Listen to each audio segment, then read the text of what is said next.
எனக்கும் மதிப்புக்குரிய செந்தில் பாலாஜிக்கும் எந்த காழ்ப்புணர்ச்சியும் கிடையாது. இப்போ நேரில் பார்த்தா கூட நான் பேசுவேன். காழ்ப்புணர்ச்சியே கிடையாது.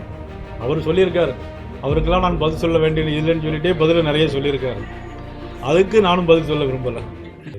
அமித்ஷா நேற்று அந்த கூட்டத்தில் கூட தேசிய ஜனநாயக கூட்டணியை ஆட்சி அமைக்கும்னு சொல்றாரு. அவர் எடப்பாடி பழனிசாமி என்ன சொல்றாருன்னா அதிமுக தனித்து பெரும்பான்மையா ஆட்சி அமைக்கும் அப்படின்னு சொல்றாங்க. இதுல ஒரு குழப்பமா? இதுல எங்களுக்கு ஒரு குழப்பம் கிடையாது. இதுல என்ன குழப்பம் கேள்வி கேட்கிற ஆளு தான் குழப்பம்.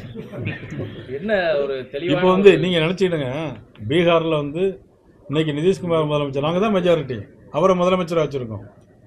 அவர் மெஜாரிட்டியா அவர் தான் முதலமைச்சர். இதுல ஏன் உங்களுக்கு சந்தேகம்? குழப்பமே வேண்டாம். திமுக கூட்டணியில திமுக காங்கிரஸ் தொடர்ந்து எதிர்த்து பேசிட்டே இருக்காங்க. அதற்கு திமுகவும் பதிலடி கொடுத்துட்டு இருக்கு, கம்யூனிஸ்ட் சண்முகமும் பதிலடி கொடுத்துட்டு நல்ல கேள்வியை கேட்கறாங்க. அது மாதிரி கேள்வியை கேட்கறாங்க. என்ன காரணம்? என்ன அவங்க கூட்டணி ஒரு காங்கிரஸ் கூட்டணி விட்டு வெளியே வர்ற மூடல் இருக்காங்களா? நிச்சயம் அவங்க காங்கிரஸ் கட்சி திமுகவில் இருப்பதற்கான சாத்தியக்கூறு இது இருப்பதாக தெரியவில்லை. அவருடைய உள்கட்சி பிரச்சனை நம்ம அதை பேசக்கூடாது. இருந்தால் கூட நீ கேட்குறீங்க என்னன்னா அவங்க கூட்டணியில் அதிக இடம் கேட்கறதாகவும் மந்திரி சபை இடம் கேட்கறதாகவும் சொல்றாங்க. அதனால் அவர்கள் நீடிப்பார்களா என்பது மாணிக்க ஒரு வெளிப்படையாகவே சொல்ல ஆரம்பிச்சிட்டாரு. எங்களுக்கு ஆட்சியிலும் அதிகாரத்திலும் பங்கு வேணும். ஓகே, அவர் கேட்குறாரு. மணிக் தாக்கூர் ஒரு பக்கம் கேட்கும்போது திமுக அதுக்கு விமர்சனம். டிகேஎஸ் இளங்கோவன் நினைக்கிறேன், அவர் சொல்றாரு இது எலெக்ஷன் எம்எல்ஏ எலெக்ஷன், அவருக்கு அவசியம் இல்லாத எம்பி, அவர் எம்பியா இருக்காரு, இப்போ அவருக்கு தேவையில்லைங்கிறது திமுகவிலிருந்து டிகேஎஸ் இளங்கோவன் பதில் கொடுக்குறாரு. அவர் நீங்க எம்பி எலெக்ஷன் அவர் பயப்படுவாரு ஜெயிக்கணும்னு, இது எம்எல்ஏ எலெக்ஷனால அவருக்கு அவசியம் இல்லாதனால அவர் பேசுறாருன்றார். திரு இளங்கோவன் அவர்கள் திமுகவில் ஒரு பிரச்சனை இருந்தால் அவர் சொல்லலாம். காங்கிரஸ் கட்சியில் நடக்கக்கூடிய பிரச்சனைக்கு அவர் எப்படி கருத்து சொல்ல முடியும்? அது சரியா தமிழகத்தில் 4 ஆண்டுகள்ல 4.5 லட்சம் கோடி ரூபாய் ஊழல் சொல்லி இன்னைக்கு ஆளுநரை சந்தித்து எடப்பாடி நேரடியாக புகார் செய்து பத்திரிகையாளர் சொல்லி உங்களோட நிலைமை என்ன? உண்மையிலே தமிழகத்தில் இது போன்ற ஊழல் தொடர்ந்து பட்டியல் இருக்காரு. உள்ளாட்சித்துறையில் எவ்வளவு இருக்கு, கல்வித்துறையில் எவ்வளவு இருக்கு, சுகாதாரத்துறையில் எவ்வளவு இருக்குன்னு பட்டியல் இட்டு போட்டிருக்காரு. கிட்டத்தட்ட 4.5 லட்சம் கோடி ரூபாய்ன்னு சொல்லியிருக்காப்ல. நீங்க எப்படி பாக்குறீங்க? அதான் ஊழல் மட்டும் இல்லைங்க, இந்த ஆட்சி அவர்களுக்கு திமுக குடும்ப ஆட்சி.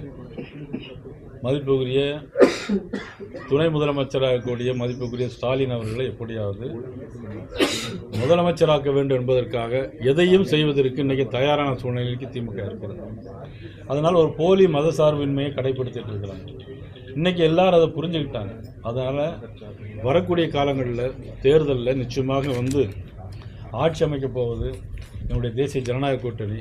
அதுக்கு உங்களுடைய எல்லாருடைய ஒத்துழைப்பு வேணும். எப்படி எங்கள்கிட்ட கேள்வியை மடக்கி கேட்குறீங்களோ இதே மாதிரி முதலமைச்சரையும் திமுகவினரையும் காங்கிரஸ் கட்சி தொடருமா, விடுதலை சிறுத்தைகளை தொடருவீர்களா அப்படிங்கிற மாதிரி கேள்வியெல்லாம் கேளுங்க. இவ்வளோ ஊழல் குற்றச்சாட்டு இருக்குது. மக்களுக்கு இப்போ 9 லட்சம் கோடி ரூபாய் கடன் வச்சுருக்கீங்க. இபிஎஸ் அவர்கள் இருக்கும்போது 4 லட்சம் கோடி ரூபாய் கடன் இருந்தது.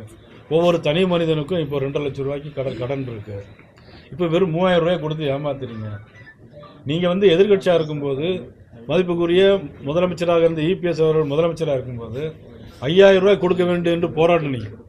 திமுகவை சேர்ந்தால் போராடினாங்க. நீ போன தடவை நீங்கள் பொங்கலுக்கு ரூபா கொடுக்கல, அதுக்கு முந்தின வருஷம் கொடுக்கல. இப்போ 3000 ரூபாய் கொடுக்குறீங்க. ஏன்? ஓட்டுக்க வேண்டியா? அட்வான்ஸாக கொடுக்குறீங்களா? தோல்வி பயம் இல்லை, தோல்வி நடுக்கம். புதுக்கோட்டை கூட்டத்தில் நீங்க பேசும்போது கரூர் விவகாரத்துக்கு 41 பேர் உயிரிழந்ததற்கு செந்தில் பாலாஜி தான் காரணம் பகிரங்கமாக குற்றம் சாட்டுறது நீங்க பேசியிருக்கீங்க. அவர் அதுக்கு பதில் கொடுத்துருக்காரு.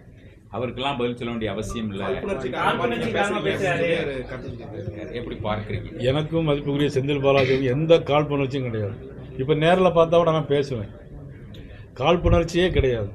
அவர் சொல்லியிருக்காரு, அவருக்கெல்லாம் நான் பதில் சொல்ல வேண்டியது இல்லைன்னு சொல்லிட்டே பதில் நிறைய சொல்லியிருக்காரு. அதுக்கு நானும் பதில் சொல்ல விரும்பலை. நேற்றைய தினம் டிடிவி தினகரன் அவர்கள் செய்தியாளர் சந்திப்பில் மிக முக்கியமான ஒரு கருத்தை சொல்லியிருக்காரு. கூட்டணி குறித்து தமிழ்நாட்டினுடைய நலன் சார்ந்து மட்டும்தான் முடிவு எடுக்கப்படும், எங்களுடைய சுயநலம் சார்ந்து எந்த முடிவும் எடுக்க மாட்டோம் அப்படின்னு சொல்லி, எதிரிகள் துரோகிகளை நாங்கள் இதில் பார்க்க மாட்டோம், நண்பர்கள்னு கூட பார்க்க மாட்டோம் அப்படின்னு சொல்லியிருக்கிறார். நல்ல விஷயம் தானே அது. இல்லை ஒருவேளை தமிழ்நாட்டு அவர் பயணத்தை தொடங்கி இருக்கிறார். இல்லை தமிழ்நாட்டின் நலன் கருதி எடுக்கப்படக்கூடிய எந்த முடிவும் நல்ல முடியும் என்றால் அதை வரவேற்கிறேன். இல்லை குறிப்பாக பார்த்தீங்கன்னா நீங்கள் இந்த பர்சன்டேஜ் சொல்றதே அவரோட இன்க்ளூடிங் அவரோட பாராளுமன்ற தேர்தலில் டிடிவி தினகரோட வாக்குகளையும் அதே போல ஓபிஎஸ் வாக்குகளும் சேர்த்து தான் அமித்ஷா சொல்லிட்டு வருவதாகவும் சொல்றாங்க. இல்லை அதை பற்றி ஒன்றும் கருத்து இல்லை இல்லை தான் பண்ணிட்டு இருக்காங்க அந்த மாதிரி. இல்லை நிச்சயமாக அது வரவேற்கப்பட வேண்டிய விஷயம் தான்.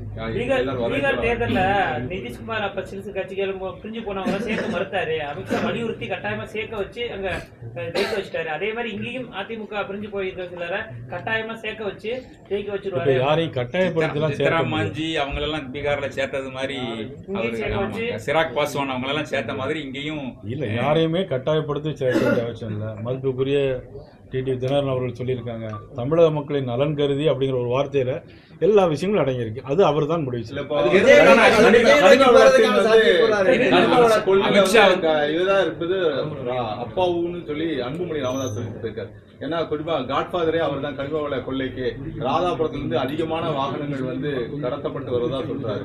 எப்படி பாக்குறீங்க கனிமவள கொள்ளைய பாரதிய ஜனதா கட்சி? நீங்க ராதாபுரம் பகுதியிலிருந்து மட்டுமில்லை, நீங்க ஒவ்வொரு இடங்கள், அதாவது இங்க வந்து களியக்காவள வழியா, செங்கோட்டை வழியா, பாலக்காட்டு கணவாய் வழியா, எல்லா இடங்களிலும் தமிழ்நாட்டிலிருந்து எல்லா பொருட்களும் இங்கிருந்து போகுது. நம்முடைய கனிம வளங்கள் அனைத்தும் கொள்ளையடிக்கப்படுது. இங்கிருந்து தான் பால் போகுது, இங்கிருந்து தான் காய்கறிகளும் போகுது. ஆனால் இங்கிருந்து பால் போகுது, காய்கறிகள் போகுது, கனிம வளங்கள் போகுது. ஆனால் வெகுமானப்பட்ட நம்முடைய பினராயி விஷயம் இல்லை, ஆயாளர்கள் அறியும் இல்லை. வெகுமானப்பட்ட பினராயி விஷயம் அங்கிருந்து என்ன தெரியுமா நம்ம ஆளுக்கு அனுப்புகிறாங்க? அங்குள்ள இந்த கழிவு பொருள், ஆஸ்பத்திரி கழிவு, அப்புறம் தேவையில்லாத விஷயங்கள் எல்லாம் வெகுமானப்பட்ட பினராயி விஷயம் இவ்வளோ தண்ணி அனுப்பிட்டு இருக்கு.